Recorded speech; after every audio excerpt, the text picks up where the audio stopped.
Donald ટ્રમ્પને મોદી સામે વાંધો પડ્યો. ડોનાલ્ડ ટ્રમ્પને ઝેલેન્સ્કી સાથે બોલાચાલી થઈ. સિરિલ રામાફોસાને શરમમાં મૂક્યા. ટીમ કુકને દબડાવ્યા. નેતન્યાહુ સામે વાંધો પડ્યો. જસ્ટિન ટ્રુડોએ ધમકી આપી. પુતિનને કહ્યું કે આગથી રમે છે. એકી શ્વાસે બોલી શકાય એવી આ બધી જ ઘટનાઓ છેલ્લા 4-5 મહિનામાં અલગ અલગ દેશોના વડાપ્રધાન અને રાષ્ટ્રપતિ સાથે થઈ છે. કોમન વાત એ છે કે આ બધામાં ડોનાલ્ડ ટ્રમ્પ છે. નમસ્કાર.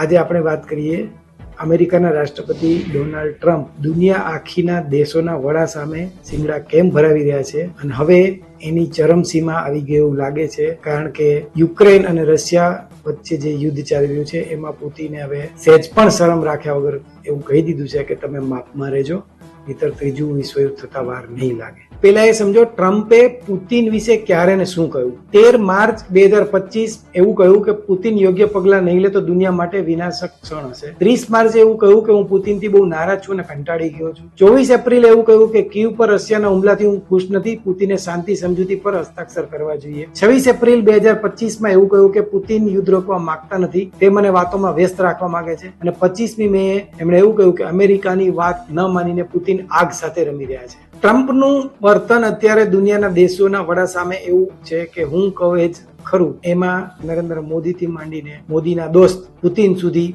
બધા એમાં આવી જાય છે. ટ્રમ્પ કાલે સવાર ઉઠીને કયા દેશના વડા સાથે અથવા એની બાબતમાં કેવી રીતે વાત કરશે એનું ભવિષ્ય કોઈ ભાકી શકે એમ નથી. બે એકદમ એક્સ્ટ્રીમ ઉદાહરણ એવું કહી શકાય કે ઓવલ ઓફિસમાં યુક્રેનના રાષ્ટ્રપતિ ઝેલેન્સ્કી સાથે જે એમને બોલાચાલી થઈ હતી ત્યારે આખી દુનિયાને એવું લાગ્યું કે અમેરિકન રાષ્ટ્રપતિ આ રીતે વાત કરે, આવું તો આજ સુધીના ઇતિહાસમાં ક્યારેય બન્યું નથી. એ પછી દક્ષિણ આફ્રિકાના રામાફોસા સાથે એમણે વાત કરી. એમાં રામાફોસાએ એમને બહુ મોઢું તોડી લઈને એવું કીધું કે મારી પાસે ભેટમાં આપવા માટે વિમાન નથી, કારણ કે કતારના શેખે એમને વિમાન ભેટ આપ્યું છે. એમને કટાક્ષ ભરી વાતમાં એને કહ્યું કે તમે સીધી રીતે વાત માનો.